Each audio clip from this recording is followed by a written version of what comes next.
How's it going, guys? Hope you're doing, and welcome to a brand new video tutorial from Untitled. So today I just wanted to give you something, or to make something completely different from scratch.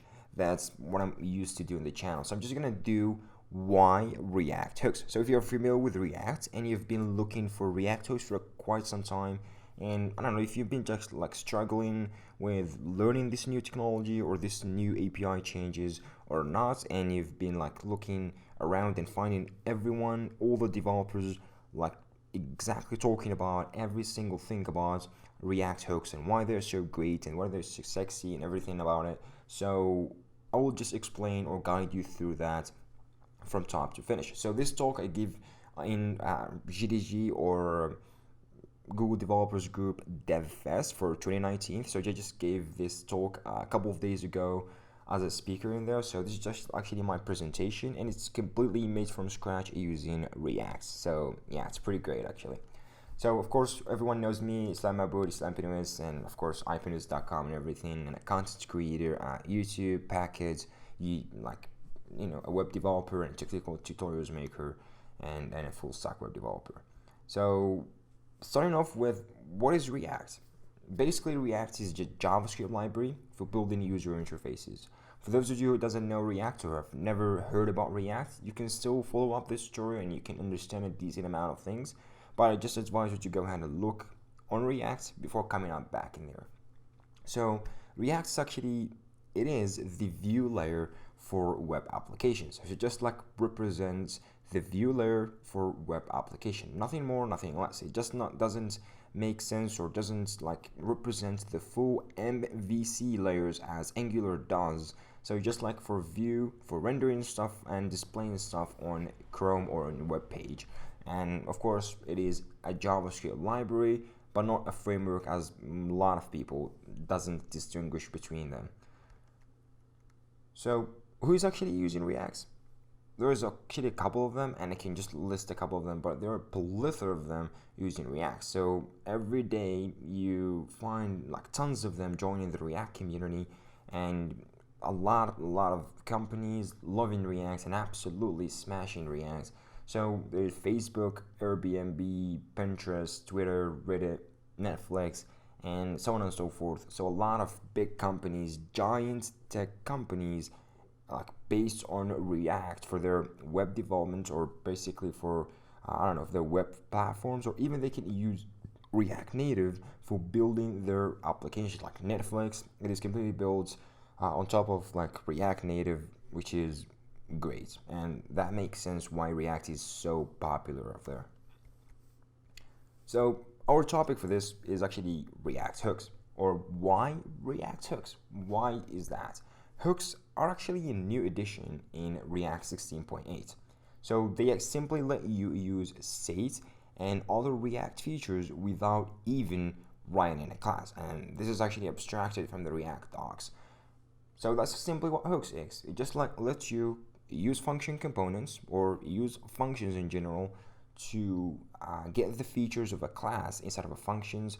And that's the main points behind using hooks, or the main point why hooks exist and why they are useful. So just minimizing all of that is using function components instead of classes and getting every single feature, all the features of when writing a class. So that's basically what a hook is. And from 16.8, like React's 16.8 version, you can get hooks, and it's actually, we're going to talk about the compatibility in a second, but 16.8 you can get that, and it's been out actually for about a year ago.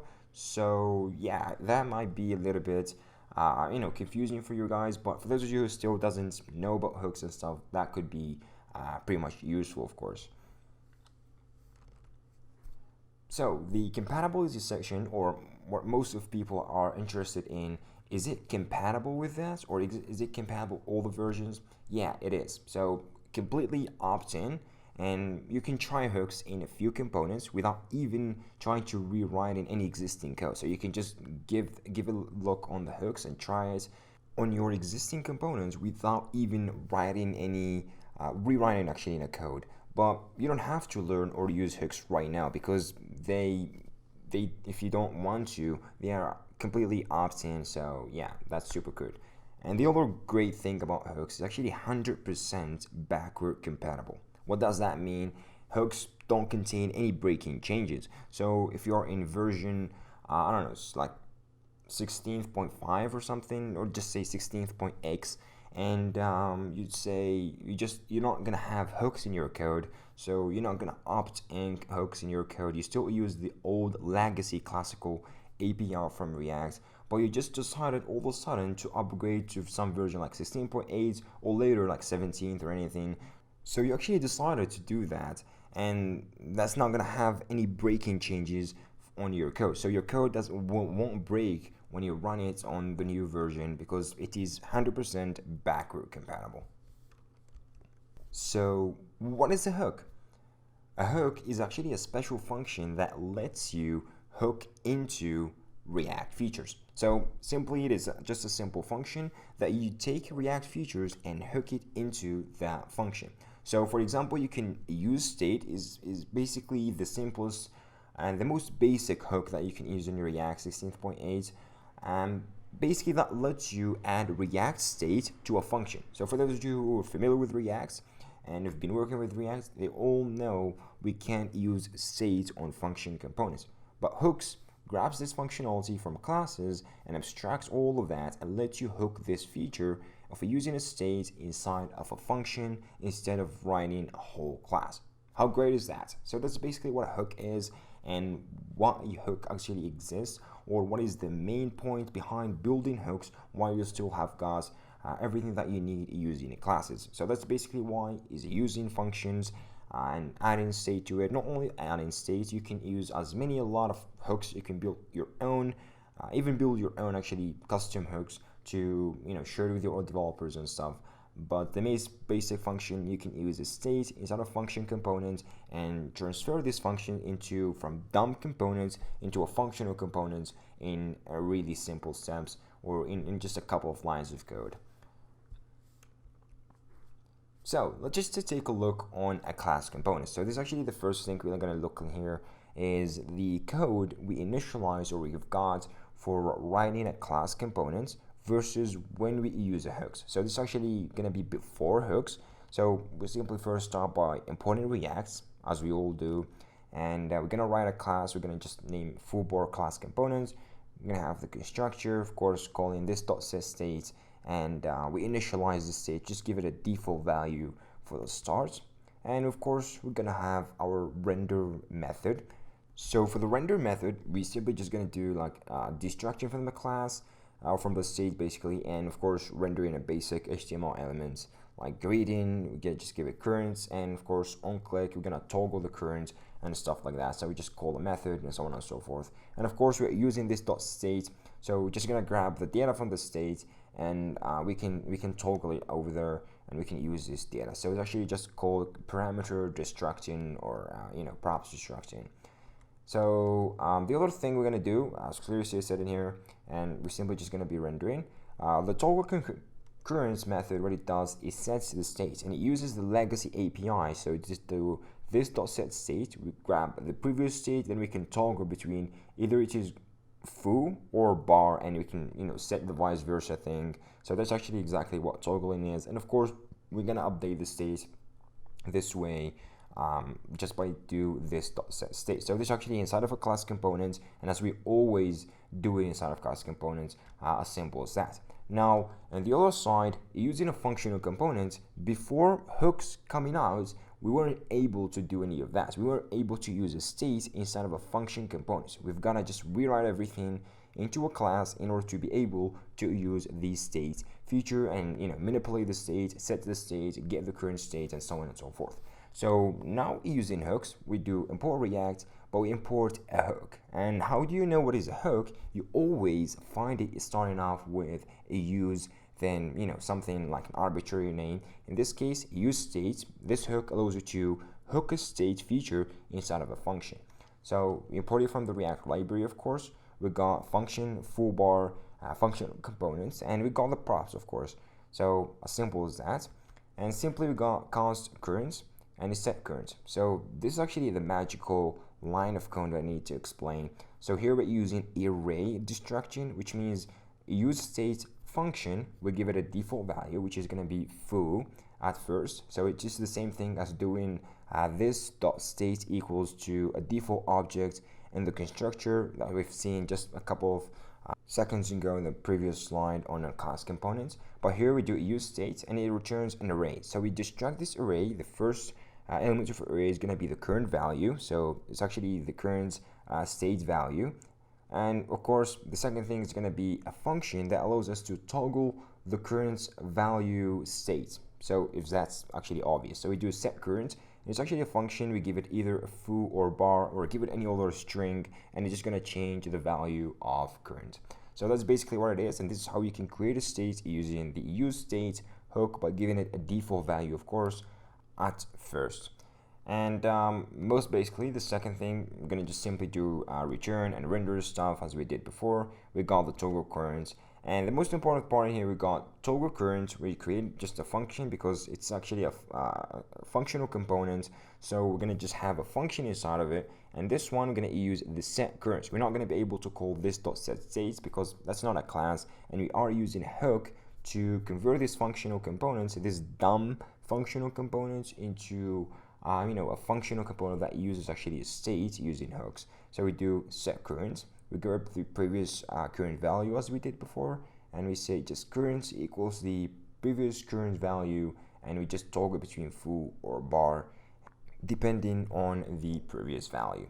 So this way, actually, how you can hook a state, or you can use states inside of a functional component, and that's why hooks exist, and that is what a hook actually allows you to do. So it's actually just a simple example what hooks allows you to do. There's a plethora of them. You can even create your own custom hooks. That's going to help you a lot during the development. And hooks came to minify and minimize everything around you. So it's not actually an added feature that's going to overwhelm you or something. No, it's going to help you reduce your code and make it much more readable, make it much more performance friendly, and of course for all of developers you're going to share code with, or if you're working with your teammates, they're going to make it much better and much more readable than you can think. So wait, what? Is that hooks, or they make that, and they are that simple? Yeah, that's actually what hooks are, and they are very simple and straightforward. Once you learn, or once you write your own hook, or once you hook your your function at first and convert it to a state function and use hooks at first for a couple of like 10 minutes or 15 minutes, you're gonna understand truly what hooks are and why they are very beneficial for you. So, problems to solve with hooks. Actually, with developer patterns using React, there's a plethora of patterns that React has a lot of issues and problems with, and hook came to solve of that. So actually, there's wrapper hell, or the higher order components, and the render prop pattern. Though both of these causes the wrapper hell, which you see a lot of nested callbacks inside of each other, and it's gonna make it absolutely impossible to read the code, and much harder. So hooks came to solve that issues. Huge components. So if you have components with hundreds of lines of code, hooks can minimize that into a much more smaller components that can work, or hooks into each other's, and you can use one component inside of the other and vice versa. So that's how you can reduce code, moving from huge components into a much more smaller components. Confusing classes with this keyword. So this keyword in JavaScript is that much confusing as wrapper hell, or as console log, or as the false value in JavaScript. So this can make sense in a lot of different ways, and JavaScript doesn't handle this correctly, so that's quite a problem. And if you understand JavaScript that well, you know that using this is much dangerous as working in C with pointers and having memory leaks and stuff like that. So it's actually very dangerous with this. And wrapper hell, or basically hook, came to solve all of that issues. So when would I use a hook actually? So you have actually a function component and you need to add some state to it, you use a hook. If you have local state management when using a global store, like Redux, and you just need a simple state management, hook is actually your best choice in this case. Or if you need lifecycle methods, on your function components, you can have hooks to deliver that feature right into your doorstep. So I want to actually avoid using a hook. So only call hooks at the top level, and make sure to just avoid calling inside of nested functions or just nested components. Don't call hooks inside loops, conditions, or nested functions. And for sure, if you try to use hooks inside of classes, that's going to be a big problem because hooks are meant for function components only. Now, it's come to lifecycle hooks, or what's called effects. So the effects hook let you perform side effects in function components. Basically, before hooks came out, we have to do all the heavy lifting, all the lives or side effects inside of class components, basically. So if you have like side effects and you want to just have side effects in your components, you need to make sure this component is actually a class in order to be able to use methods like component with mount or component did mount in order to perform like specific side effects, for example in the DOM, or fetching data from a specific API or from your server, having a subscription in a GraphQL API or something like that. All of that is actually a side effect, and all of that wasn't being able to do in function components before hooks came into React. So using hooks, you can easily do side effects using the effects hook. So side effects on basic class components before using hooks or anything. So that's actually the legacy way to handle side effects in a basic React components. So we're going to do component did mount, which is like a method runs before the components getting mounted into the DOM. So we're just going to change the document title to a button clicked and the state.count. So it's actually basically going to happen once for the component mount, and this will change the document title. We're going to have component did update, which every single time the component updates, we'll call this.setState, or the state changes. Basically, we're going to just update the document title by setting the current count, and we basically just going to render stuff using return. We're going to return you click this much of time using a counter, and we're using just the legacy thing. So before of that, we had to use the component did update and component did mount. Now using side effects on a function component or using hooks, we can just import the useEffect hook, and we can just do const count and set count from the state. So we can just do useState, and of course by creating a state hook, just giving it, initializing it with a 0. And the useEffect, what it does, it actually works the same as both of the methods, both of the component did mount and component did update. So it works the same thing as both of them at the same time. So every time you set the set state or set count, this useEffect callback you provide is going to be called every single time. And of course, it's going to be first called once the component is actually initially mounted into the DOM. And we simply, of course, just return, but in this case, we use the set count to get the previous count plus 1. So just updating the count and incrementing it. So the concept behind useEffect is actually useEffect works the same as component did mount and component did update, which you can use to do some stuff after or before state update. And this is actually what lifecycle methods or side effects methods means on the React ecosystem. You can also use the component with unmount by just providing a function that's going to mount everything on the useEffect. So on a class components, how we can do cleanup and how we can just clean up the state and some subscribers or event listeners. So we do component did mount. At first, we register some subscribe to store. We do store API to subscribe to store, and we can just subscribe for any new changes or updates on the store API on our server.